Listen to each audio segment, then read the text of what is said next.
Hi everyone, welcome to our YouTube channel black diamond. तो आज मैं फिर से आप लोगों के लिए वैकेंसी से रिलेटेड वीडियो लेके आया हूँ। अभी लगातार वैकेंसी वाला वीडियो आ रहा है, बहुत सारा वैकेंसी आपके लिए होगा, उसमें से कुछ ना कुछ तो आपके लिए ज़रूर निकलेगा, मुझे भरोसा है। पुराने वीडियोज़ अगर आप नहीं देखे हैं, क्योंकि अभी लगातार मैं बहुत सारा वैकेंसी, टाटा वाला वैकेंसी निकाला था, उसके बाद आपका आदित्य बिरला का था, और बहुत सारा ऐसा कंपनी का था, मुझे याद भी नहीं आ रहा, इतना सारा वीडियो बनाया हूँ। तो अभी जाके लेटेस्ट वाला जितने भी वैकेंसी वाला वीडियो होगा उसको एक बार जरूर चेक कीजिएगा भाई साहब, हो सकता है उसमें से कुछ आपके काम का हो। चैनल पे नए हैं तो चैनल को जरूर सब्सक्राइब कर लीजिएगा, बेल आइकन को प्रेस कर दीजिएगा। चलिए वीडियो को आगे बढ़ाते हैं। तो सबसे पहले जो कंपनी है, कंपनी का नाम है MECL। MECL मतलब मिनरल एक्सप्लोरेशन कंसल्टेंसी लिमिटेड। ये जो कंपनी है, ये company basically government of India under India enterprises के अंदर में आती है, यानी सरकारी कंपनी है। इसका हेडक्वार्टर नागपुर महाराष्ट्र में है, और इसमें बहुत सारा एग्जीक्यूटिव कैडर और नॉन एग्जीक्यूटिव कैडर दोनों के लिए वैकेंसी निकाला हुआ है। तो एग्जीक्यूटिव कैडर वाले हैं तब भी आपका फायदा होगा, नॉन एग्जीक्यूटिव कैडर वाले हैं तब भी आपका बहुत फायदा होने वाला है। तो इस वीडियो को लास्ट तक जरूर देखिएगा। और अगेन फिर से चैनल पे नए हैं तो चैनल को सब्सक्राइब कर दीजिए, सब्सक्राइब कर दीजिए। क्या जाता है सब्सक्राइब करने में, क्या होता है कि बहुत सारे बच्चे ऐसे हैं जो वीडियो खोज के आते हैं, सर्च इंजन से आते हैं किसी भी तरीके से, और सर्च करने के बाद आते हैं, वीडियो देखते हैं, फिर वापस चले जाते हैं, लेकिन सब्सक्राइब नहीं करते हैं। तो आपके काम का भले ना हो, लेकिन आपके काम का वीडियो निकलेगा तो ज़रूर, नोटिफिकेशन आएगा तो मैं ज़रूर रिलीज करूँगा। ठीक है, तो चैनल को सब्सक्राइब कर दीजिएगा। चलिए आगे बढ़ते हैं। तो ये जो वैकेंसी है, सबसे पहले नॉन एग्जीक्यूटिव कैडर का कैसे आप देखेंगे, चलिए मैं बताता हूँ। सबसे पहले आप ब्राउज़र ओपन करेंगे, यहाँ पे लिखेंगे MECL, लिख के सर्च करेंगे, MECL कैरियर वाला टैब ओपन हो जाएगा। MECL कैरियर वाले का जो पहला टैब है उसमें आपको क्लिक करना है। क्लिक करने के साथ आपके पास ये एडवर्टाइजमेंट बहुत सारा इसमें आ जाएगा कि कौन कौन सा पोस्ट का वैकेंसी निकलता है। आप चाहें तो डिटेल में इसमें पढ़ सकते हैं कि कौन कौन सा डिसिप्लिन में ये काम करती है। आप देख सकते हैं यहाँ पे exploration, zoologist, geophysics, drilling engineer, mining engineer का भी निकलता है वैकेंसी, सर्वेयर का भी निकलता है। नहीं पता होता है लोगों को, कैसे पता रहेगा?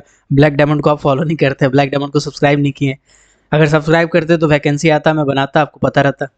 तो जरूर surveyor, mining engineer, drilling engineer, geophysics, exploration analyst वाले जो होंगे, केमिकल वाले होंगे, इंस्ट्रूमेंटेशन वाले होंगे, मैकेनिकल वाले, IT वाले, HR वाले, फाइनेंस वाले, सबका वीडियो जब भी आएगा मैं बना दूंगा। चलिए आप आते हैं आगे। तो यहाँ पे देखिएगा नीचे साइड में एक एडवर्टाइजमेंट नोटिस एंड रिजल्ट करके सेक्शन आ रहा होगा। इस वाले सेक्शन में आपको क्लिक करना है। जितने भी एडवर्टाइजमेंट अभी निकाला हुआ है और रिजल्ट है वो सब यहाँ पे आ जाएगा। आप इसको स्क्रॉल करेंगे तो पहला नंबर पे देखिएगा कुछ सुधार किया गया है, पोस्टपोन किया ओपनिंग और क्लोजिंग डेट को, है ना। बाकी यहाँ पे देखिएगा एग्जीक्यूटिव का एडवर्टाइजमेंट निकला है, नॉन एग्जीक्यूटिव का भी निकला है। तो आप जिस भी कैटेगरी में आते हैं उस कैटेगरी को यहाँ पे सेलेक्ट करेंगे। तो फॉर एग्जाम्पल मैं एक नॉन एग्जीक्यूटिव को सेलेक्ट करता हूँ। इसके बाद यहाँ पे PDF ओपन हो जाएगा। इसको स्क्रॉल करके आप अगर देखेंगे तो ये नोटिफिकेशन निकाला गया है 12/8 को, है ना, ज़्यादा दिन नहीं हुआ है। इसमें देखिएगा अलग अलग सेक्शन है, मैं एक बार पढ़ दे रहा हूँ, आपके काम का होगा तो आप पॉज करके पूरा डिटेल में पढ़ लीजिएगा, ठीक है, क्योंकि बहुत ज़्यादा वैकेंसी है इसलिए हमको शॉर्ट में बताना पड़ेगा। अकाउंटेंट का निकला हुआ है, जिसमें पोस्ट ग्रेजुएट वाले या जो इंटरमीडिएट के साथ CA या ICAA किए हुए हैं वो भर सकते हैं। 3 साल का पोस्ट क्वालिफिकेशन एक्सपीरियंस चाहिए।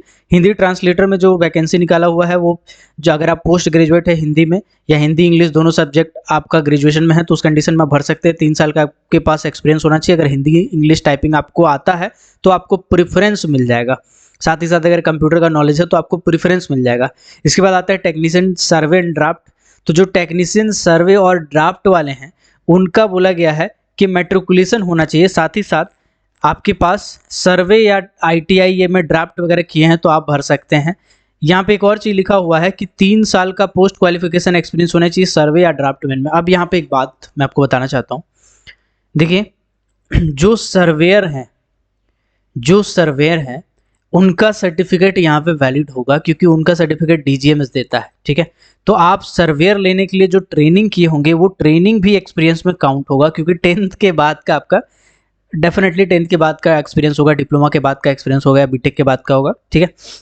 इसके बाद अगर आप कहीं पे काम किए हैं ना, बाकी जो घटता है, अगर कहीं पे काम किए हैं तो वो भी एक्सपीरियंस यहाँ पे वैलिड होगा। किसी तरह जोड़ जाड़ के अगर 3 साल हो रहा है आपका, है ना, PGPT को जोड़ ले, PDPT को जोड़ ले, या कहीं आप ट्रेनिंग वगैरह किए हैं, है ना, तो वो अगर आप जोड़ रहे होंगे, अगर जोड़ जाड़ के 3 साल हो रहा है, VT UT अगर सर्वेयर में किए तो वो भी जोड़ लें। अगर 3 साल हो रहा है तो अप्लाई कर दीजिएगा, आपका वैलिड होगा यहाँ पे एक्सपीरियंस, ठीक है। तो यहाँ पे 6 सीट निकला हुआ है, तो सर्वेयर के लिए बहुत अच्छा मौका है, ठीक है। अनरिजर्व कैटेगरी का 3, ओबीसी का 2 है, एक है ईडब्ल्यूएस कैटेगरी का बैकलॉग में भी निकला 2 है, एक एससी एक एसटी का निकला हुआ है। तो ये आपके लिए अच्छा मौका है, आप चाहे तो भर सकते हैं। एज लिमिट इसमें 30 रखा गया, बाकी आपको सेंट्रल गवर्नमेंट का पता है, ओबीसी में 3 साल रिलैक्सेशन है और एससी एसटी में 5 साल का रिलैक्सेशन मिलता है। पीडब्ल्यूबी वाले कैंडिडेट का 10 साल का रिलैक्सेशन है। चलिए आते हैं आगे। टेक्नीशियन सैम्पलिंग, टेक्नीशियन सैम्पलिंग में बोला गया है कि जो बीएससी किए हैं वो भर सकते हैं।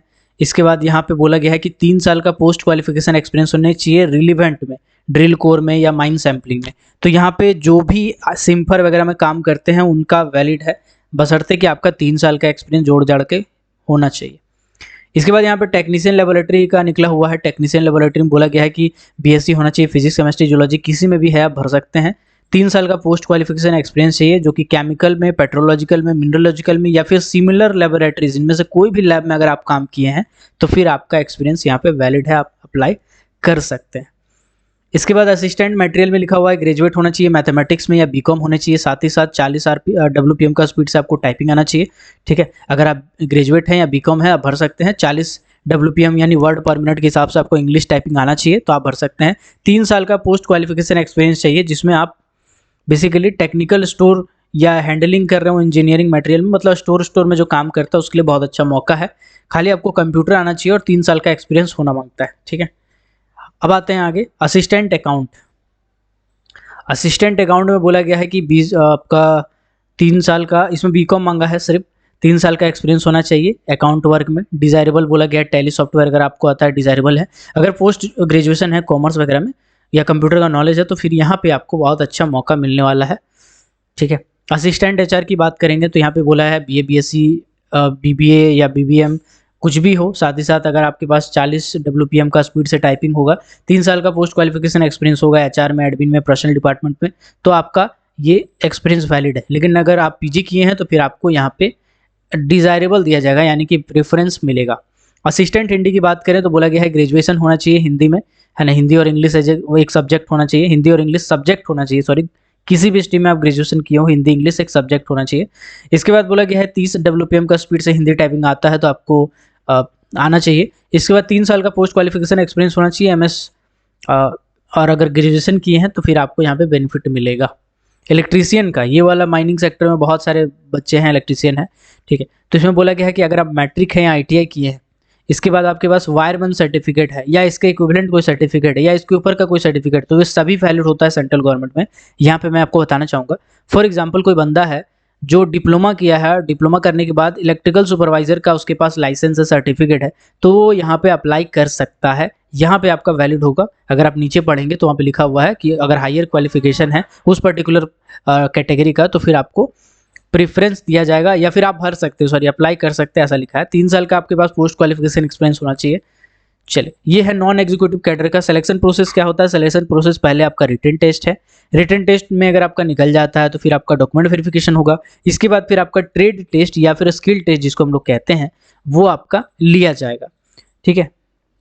चलिए, TADA वगैरह सब मिलेगा यहाँ पे, सैलरी वगैरह सब वहाँ पे बेसिक लिखा हुआ है, वो आपका बेसिक सैलरी है, और बाकी TADA मिला के क्वार्टर वगैरह, मेडिकल फैसिलिटी है ना, PF वगैरह वो सब कटेगा। पोस्टिंग जो MECL या उसको कोई भी कॉर्पोरेट ऑफिस में दिया जाएगा। 1 साल का प्रोविजन पीरियड में होगा, 1 साल आपको बहुत सारे अलाउंसेस कम मिलते हैं, 1 साल के बाद फिर आपका अलाउंसेस वगैरह सब मिलेगा। मेडिकली फिटनेस भी आपका चेक किया जाएगा, मेडिकल एग्जामिनेशन भी आपका होगा, ठीक है। 100 रुपया फी है एप्लीकेशन फी, लेकिन जो आपका SC ST PWD डिपार्टमेंटल या एक सर्विसमैन है उसको कोई भी तरह का फी नहीं लगने वाला है, ठीक है। चलिए, जितना भी एक्सपीरियंस वगैरह सब है वो 21 जुलाई का डेट से आपको रिवोक किया जाएगा, यानी कि इस डेट से आप काउंट करेंगे 21 जुलाई 2023, इस पर्टिकुलर डेट में आपका जो भी एज वगैरह है वो होना चाहिए, ठीक है। चलिए, कोई कंपनी में काम करते हैं तो वहाँ से आपको NOC सबमिट करना पड़ेगा, हालांकि जब आप DV करेंगे तब आपके लिए मांगा जाता है, ज़्यादा जरूरत नहीं है उस चीज़ का अभी, है ना, बाद में जरूरत पड़ेगा। एप्लीकेशन डेट की बात करें तो 14 तारीख से फॉर्म भरना स्टार्ट हुआ है और 13 सितंबर तक आपका फॉर्म भरने का लास्ट डेट है, ठीक है। चलिए, यहाँ आई होप ये नॉन एग्जीक्यूटिव वाला पूरा डिटेल में समझ गया। अब आते हैं एग्जीक्यूटिव वाला, एक ही पोस्ट में बात करते हैं यार, है ना। एग्जीक्यूटिव वाला आते हैं, जस्ट अ सेकेंड। एग्जीक्यूटिव में क्लिक करेंगे, क्लिक करने के बाद ओपन हो जाएगा। इसको स्क्रॉल करके आप नीचे देखेंगे तो इसमें बहुत सारा वैकेंसी है, जैसे डिप्टी जनरल मैनेजर फाइनेंस के निकला हुआ है, इसमें आपका CA होना चाहिए, चार्टर्ड अकाउंटेंट होना चाहिए, ICAW होना चाहिए, फुल टाइम 2 साल का MBA PGDM अगर आप फाइनेंस मैनेजमेंट में किए तो ये आपका एजुकेशनल क्वालिफिकेशन है। पोस्ट क्वालिफिकेशन एक्सपीरियंस की बात करें तो 17 साल का एक्सपीरियंस होना चाहिए, जिसमें से 6 साल का एक्सपीरियंस मैनेजर या मैनेजमेंट कैटेगरी का होना चाहिए, फाइनेंशियल मैनेजमेंट या फिर ऐसा कुछ होना चाहिए। मैनेजर जूलॉजी की बात करें तो मैनेजर जूलॉजी में MSc MTech, applied zoology, zoology, earth science exploration, zoology, mineral exploration, ये सब में किसी में भी एक होना चाहिए। 10 साल का एक्सपीरियंस होना चाहिए, जिसमें 5 साल का एक्सपीरियंस होना चाहिए मिनरल एक्सप्लोरेशन यानी मिनरल वाला काम में होना चाहिए। बाकी आप डिटेल में पढ़ सकते हैं।